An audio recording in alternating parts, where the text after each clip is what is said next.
And there is the fact that you have an anticoagulant or thrombolytic therapy going on. It's a relative contraindication. You need to take it into account. And we know that even something as simple as an aspirin regimen can lead to prolonged clotting times. This is all pretty standard stuff. I don't think there's anything there that you haven't seen or heard before. And we know the primary anticoagulants, if you can time it with prior to the dosing of these drugs, sometimes it's a little bit better. But thrombolytic drugs are definitely going to be something that you need to be aware of. And then there's also genetic problems that cause either thrombocytopenia or just prolonging the bleeding times. Treat everything as infectious disease, whether or not they have something or not. Gloves. When I first started doing blood gases, we didn't wear gloves, and now having to wear them is cumbersome. You guys learned with them, so it's not as bad. The protective eyewear and gowns, especially when you're talking about doing maintenance on the blood gas analyzer, changing an electrode or something along that line, there's a good chance of that happening. And we know about recapping needles, although I do it all the time, so don't pay attention to me. Puncture-resistant containers. There are specialized gloves that are puncture-resistant. Good luck finding them. And again, just common sense. The more you know about a patient, the easier it is to be able to manage them. Need at least a 20 to 30 minute waiting period before drawing a blood gas if you've done anything as far as their oxygenation or ventilation status. The recently suctioned, logical stuff. And then documentation should be something documented as far as which site was utilized and all the other various ventilatory parameters. Some places temp correct, some places don't. It really is dependent upon the institution, but they can alter, and we'll talk about that. And there's all the equipment that you need. Most kits come with do they still come with 2 needles? No? Okay. There was a they used to have a needle. God, this thing's and it used to come with 2 needles in the kit, and one was called an A bevel and one was called a B bevel, and it just was a little bit more of an acute angle. Now I think they're just needed as far as that is concerned. I don't know. But they always packaged it with 2 needles, and I could never use a B bevel, the one that was more acute. I always got a lot of tissue clots. If I used the other one, it was not as much of a problem. Glass syringes, in the old days, I don't think so.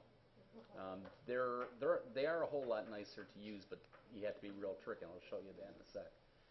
When you're using plastic syringes, and this is something that a lot of people don't recognize, gases can diffuse from the outside atmosphere into the syringe through the plastic. It's not a perfect system. That's why we need to analyze that rapidly. Otherwise, you're going to get a rise in PO2 typically. And air bubbles may or may not be more difficult to expel from plastic. How long would it take before the PaO2 would rise? 20, 30 minutes.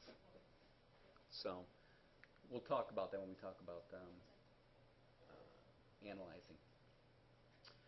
When you start, as soon as you get that blood into the syringe, it's starting to clot already. So you need to have some sort of an anticoagulant. The most common one utilized is a lithium heparin puffball. Now that's in there that you, when the blood hits it, it begins the anticoagulation process.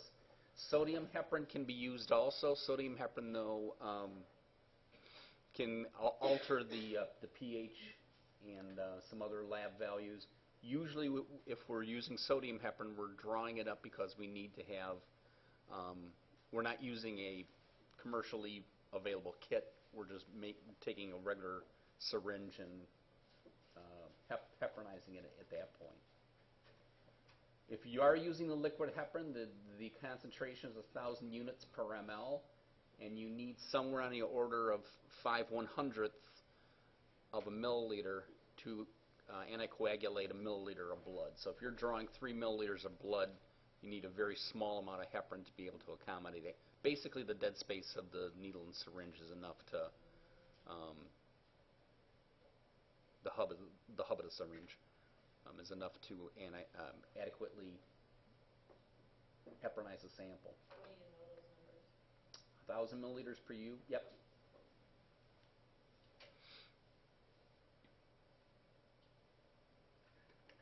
So again, now they're the lyophilized heparin, which are freeze-dried, and it makes life a whole lot easier.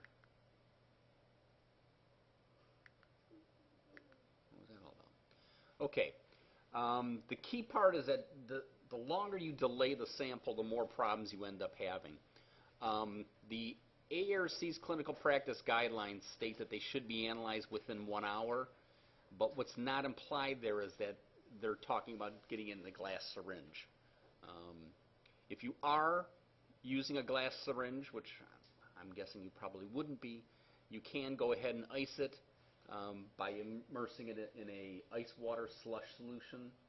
If it's in a plastic syringe and can be analyzed within 10 to 15 minutes, you don't need to ice it down. Because again, you end up having, if it's longer than 30 minutes, you start seeing the PaO2 rising because it's just seeping in through the wall of the plastic. Okay. So that's the key part. Get it analyzed quickly. Many departments analyze their own.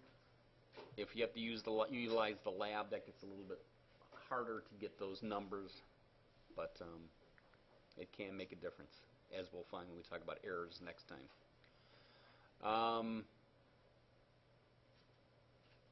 Again, using gauze pad to apply manual pressure. I was never a big fan of using pressure dressings because that means that you're occluding that spot and it's not easily recognized. So when you draw a blood gas, you make sure it stopped bleeding. Don't put something over that site because then you can't tell after they take a blood pressure, say for instance, down the road. Why somebody would want a local anesthetic, I don't know. It's poking them twice, but I've had patients who insist that they have some sort of lidocaine to be able to utilize to reduce the pain. Yeah.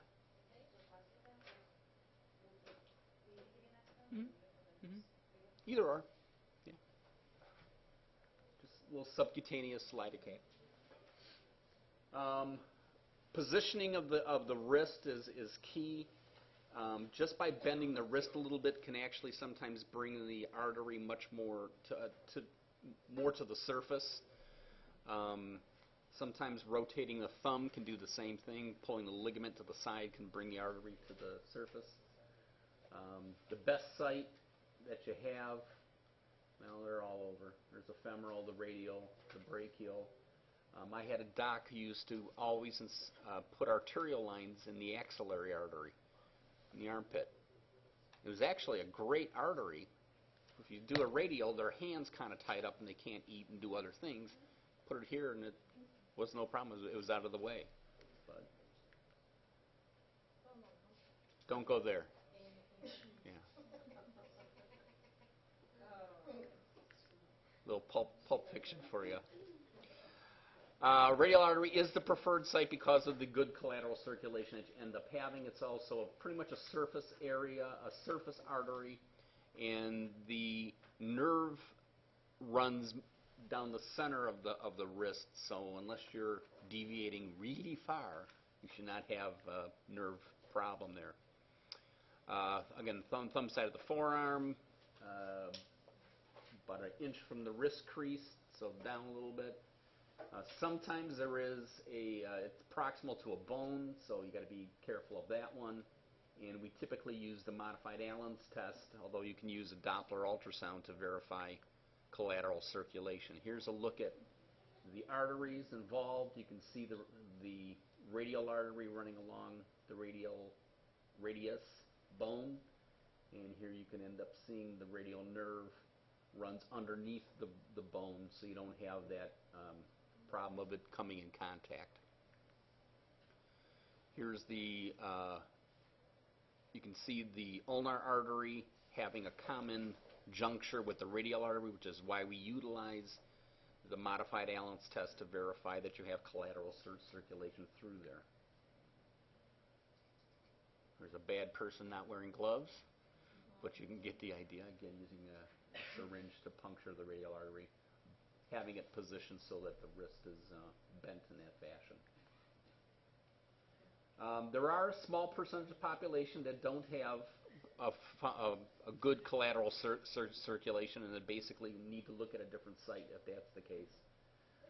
The normal response is classified as a positive response. Failure to have that flush represents a negative response.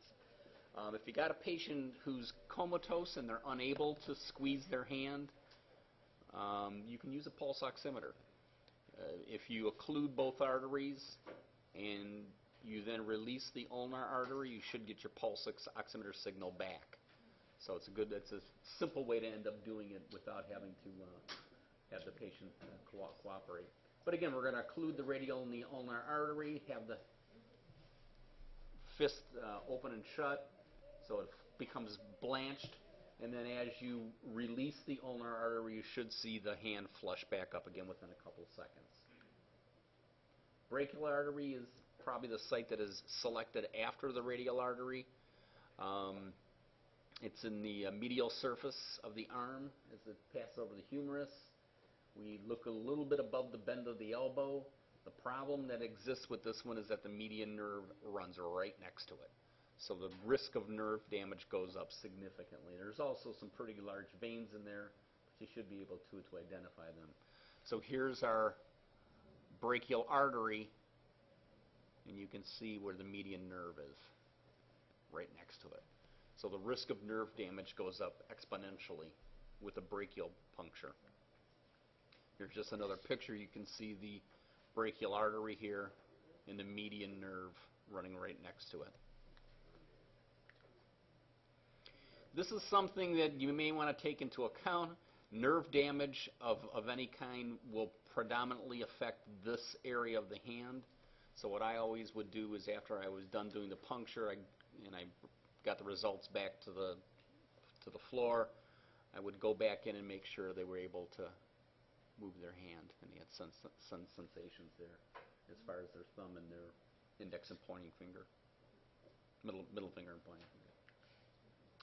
Femoral is the least desirable site for a lot of reasons.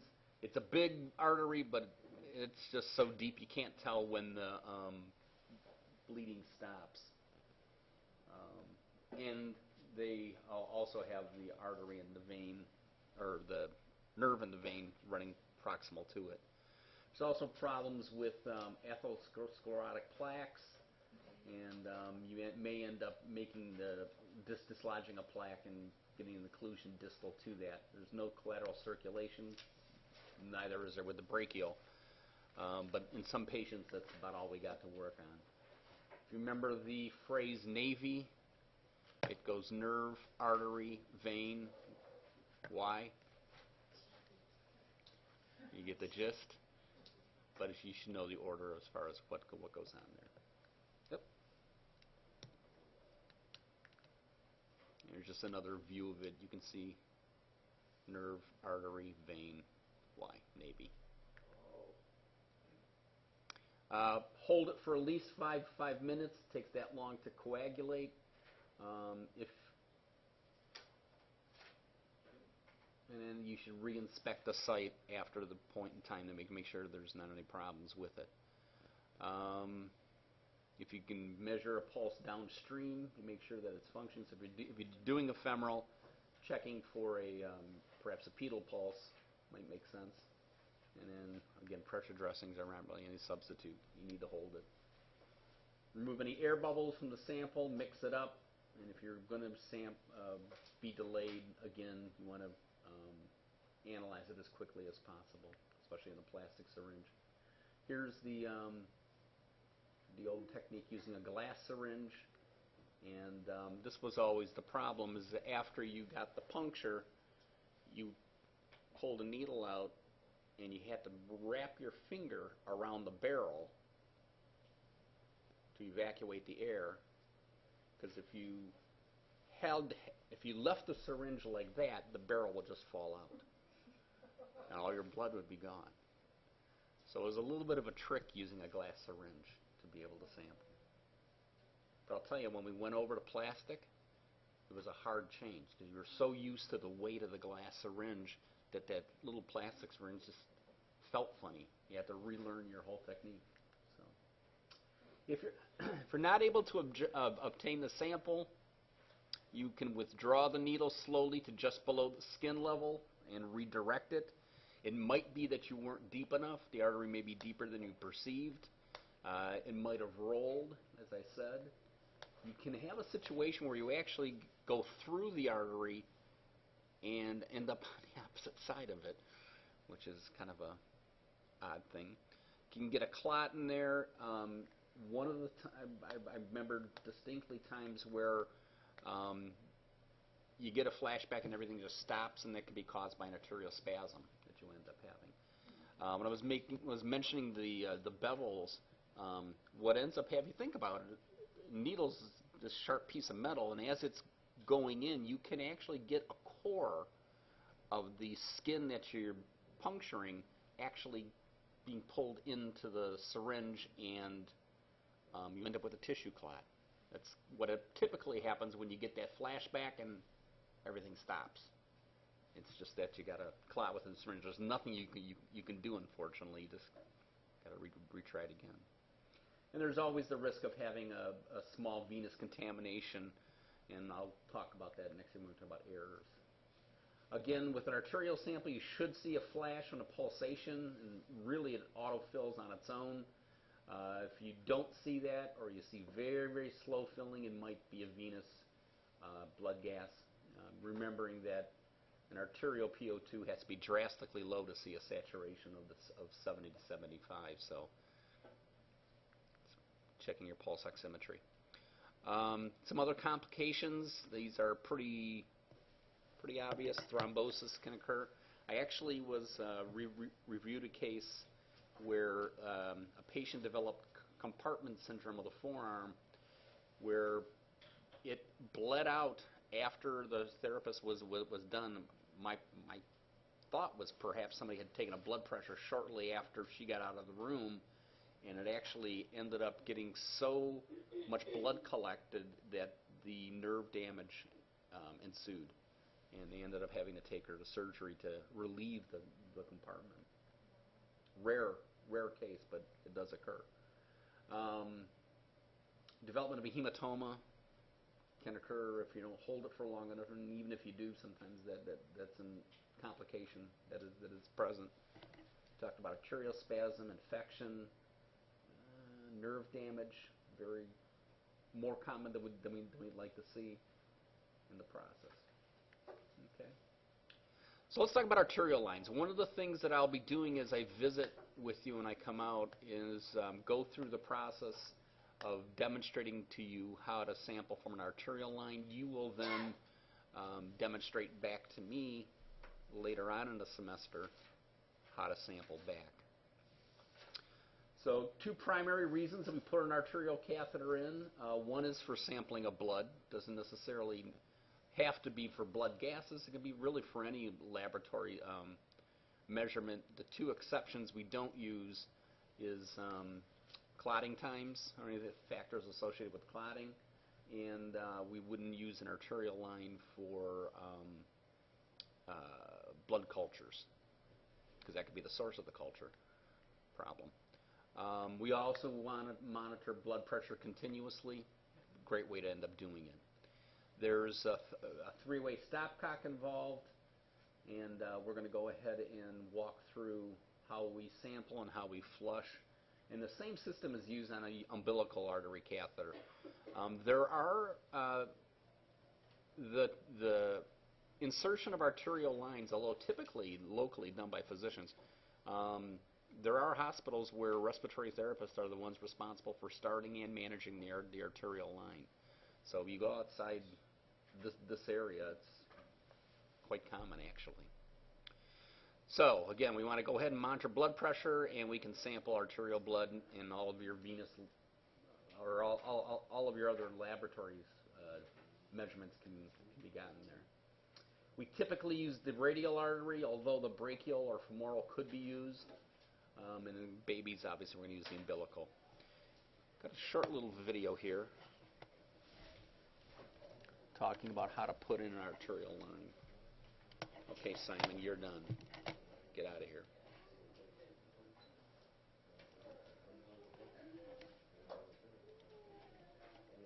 This is a video in clinical medicine from the New England Journal of Medicine.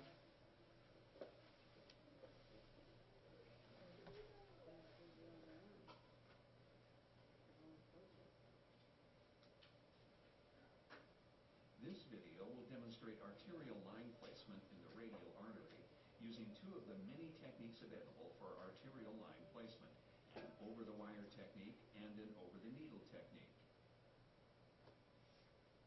Placement of an arterial line is indicated for continuous monitoring of arterial pressure and direct arterial blood sampling.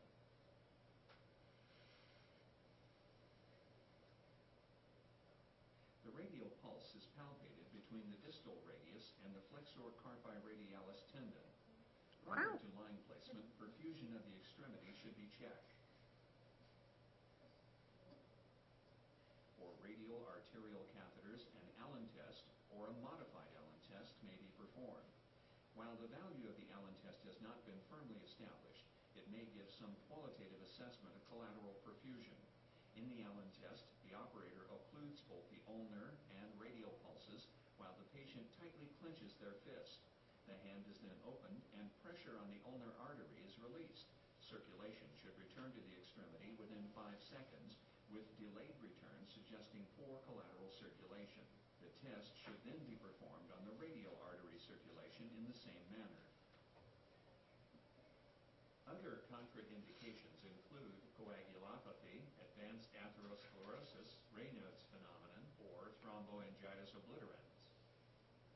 For both procedures, similar equipment will be used. Material for a sterile prep and a sterile field. A needle, catheter, and wire, 1% lidocaine, a 25-gauge needle and 1 cc syringe, a larger bore needle or scalpel, suture and needle driver, and a wrist board or roll. Prior to sterile field preparation, position the wrist. By positioning the wrist in dorsiflexion, the radial artery is brought in closer approximation to the skin. This can be instrumental to the success of the procedure. Proper positioning can be maintained by placing a roll of gauze under the wrist, or by using a specially designed arm board and securing the arm with tape. Once positioned, the field can be sterilely prepared and draped using towels or a drape. As with all invasive procedures, meticulous care should be taken to minimize the risk of infection. After sterile preparation, a small wheel of 1% lidocaine can be infused in the conscious patient to help decrease pain associated with line placement. A small wheel should be raised. In the over-the-wire technique, the catheter and needle assembly are checked first to make sure the catheter glides easily. The assembly is then advanced toward the artery at a 30 to 45 degree angle. When blood return is noted, that catheter is then advanced through the vessel and the needle is removed. The wire is prepared and the catheter is slowly withdrawn until pulsatile blood flow is observed. The wire can then be advanced into the vessel. Once the wire is in the vessel, the catheter can be advanced. While holding pressure on the artery distal to the catheter, the wire can be removed catheter can be connected to the transducer system. That's the least common of the two. In the over-the-needle technique, This is the more the common one. catheter is used and advanced at a similar 30 to 45 degree angle. Once blood return is obtained, the needle is advanced slightly farther to assure that the catheter has entered the vessel. The needle angle is then lowered to 10 to 15 degrees, and the catheter is advanced into the vessel.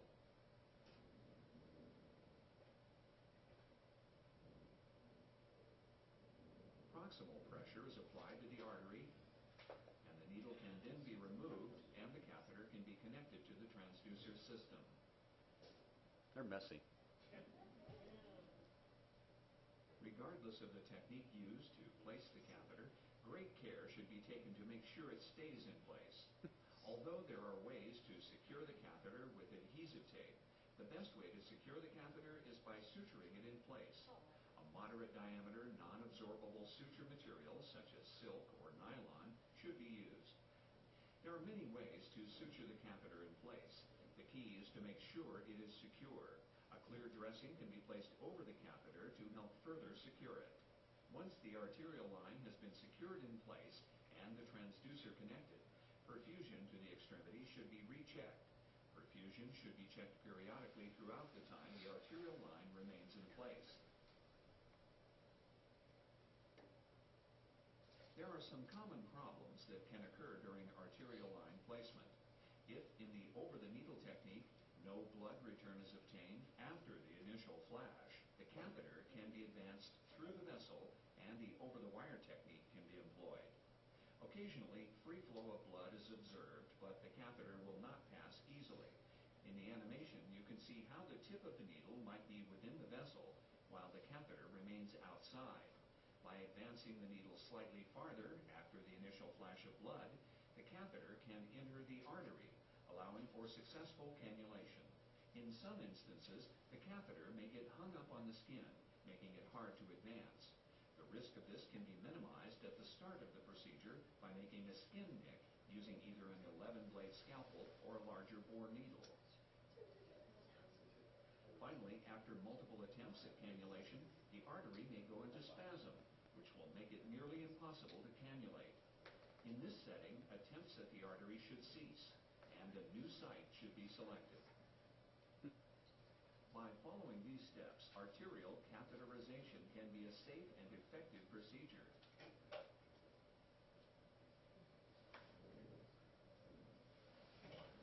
Okay, so there you go.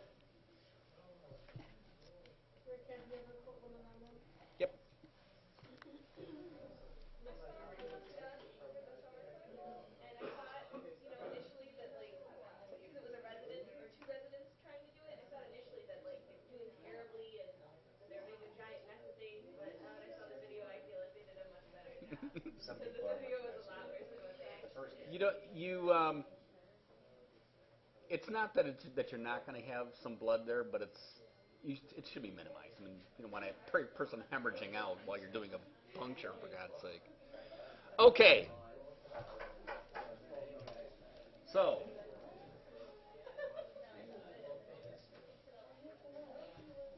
talked about complications again. Clotting off of the artery, spasm of the artery, damage to the artery, and infection.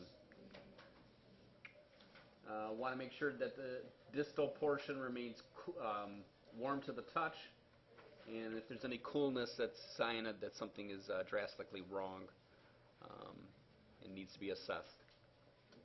Okay, this is what the system looks like.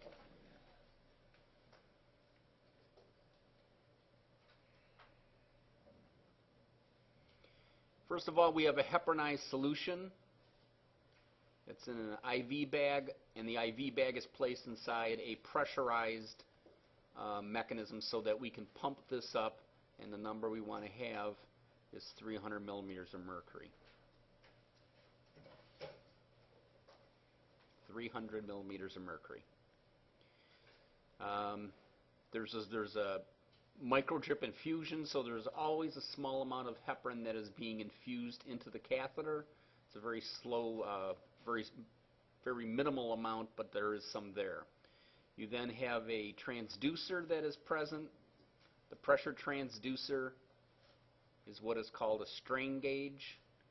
And basically it's a piece of wire that's embedded into either plastic or metal. And as the pressure within the tubing changes, it changes the resistance of that wire. And that wire then, we can, by looking at the resistance changes, we can know what the blood pressure is. It can be calibrated.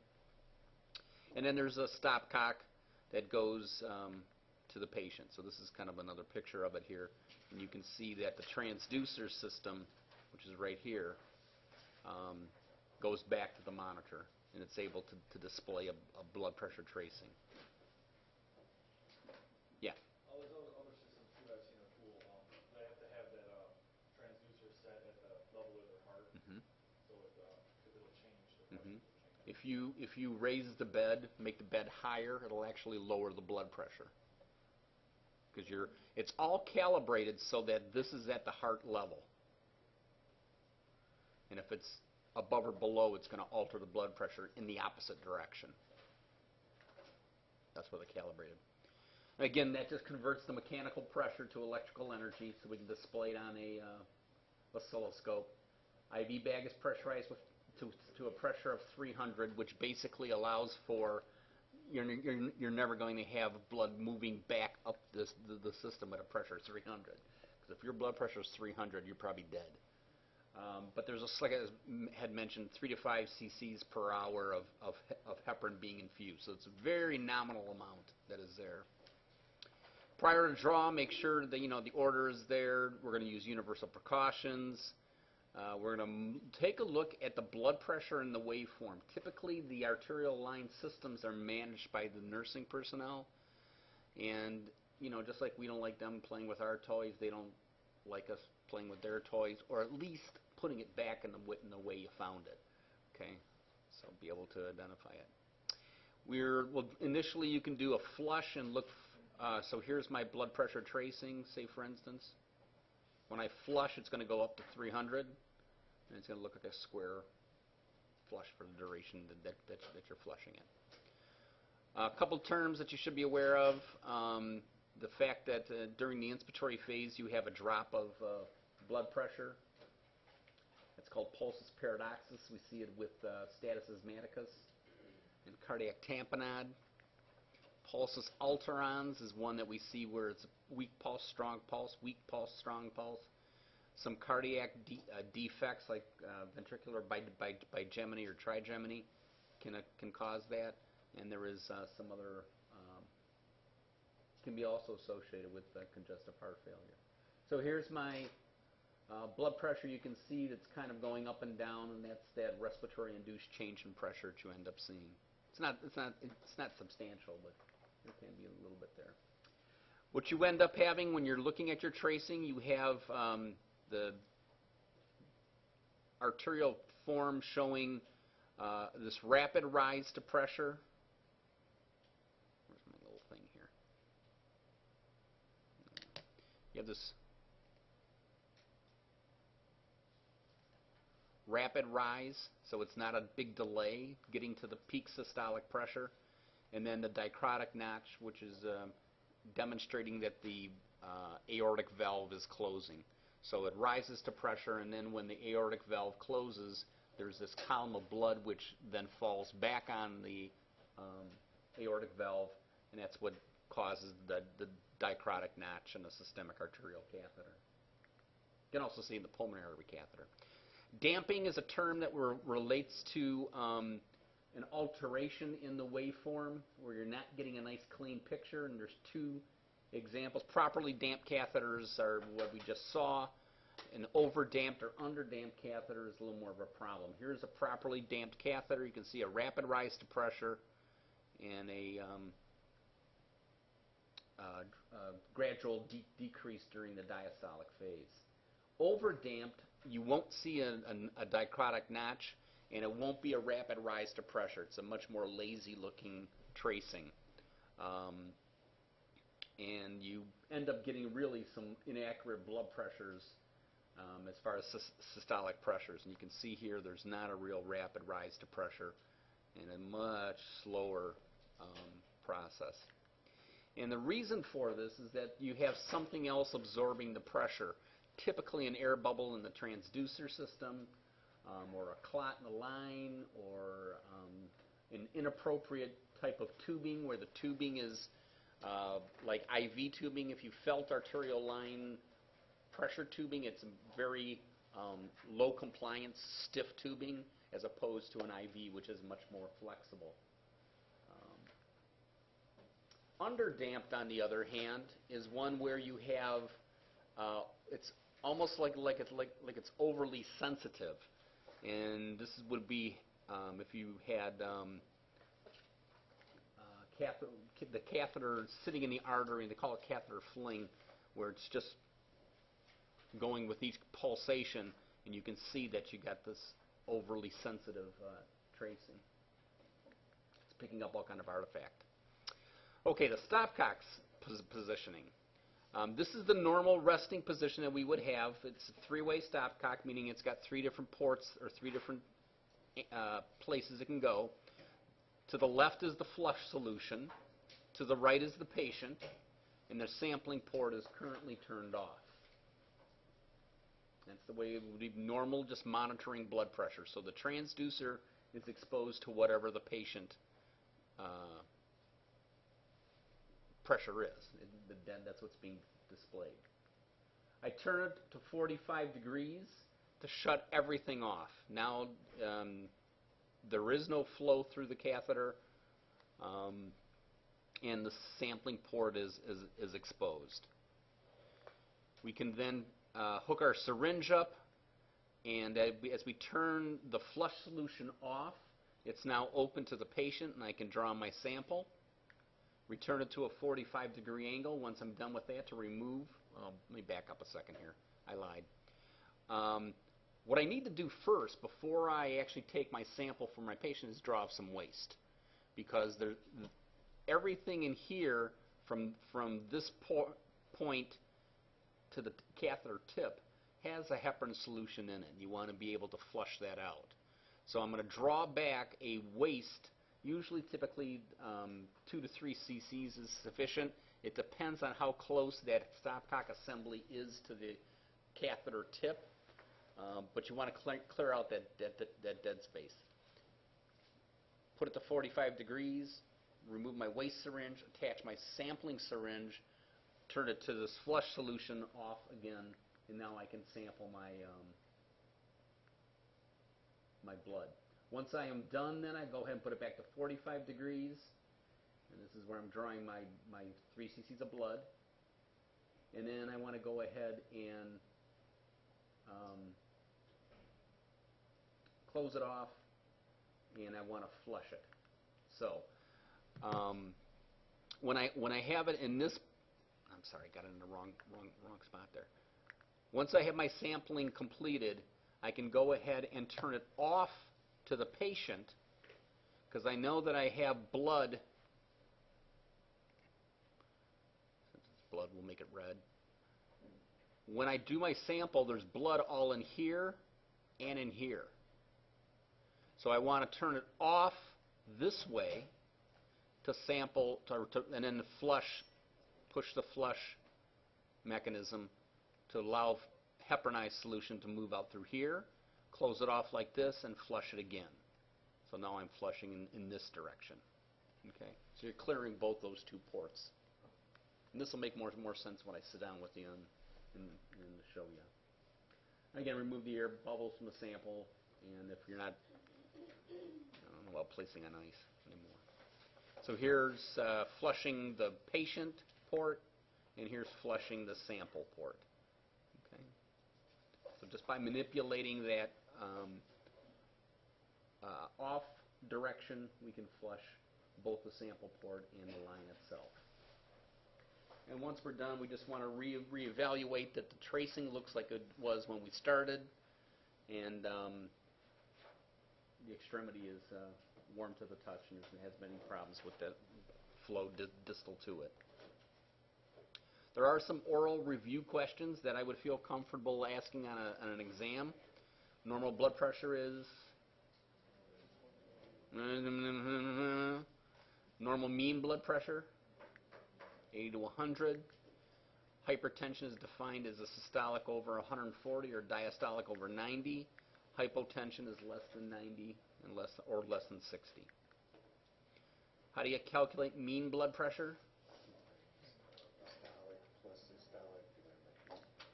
Twice diastolic plus systolic divided by 3. Okay, what does the arterial blood pressure represent? It's the afterload on the left side of the heart. What is afterload? It's the resistance to ventricular ejection. So how much force it has to take to pump the blood out. How much pressure we put in an infusion bag? 300 millimeters of mercury.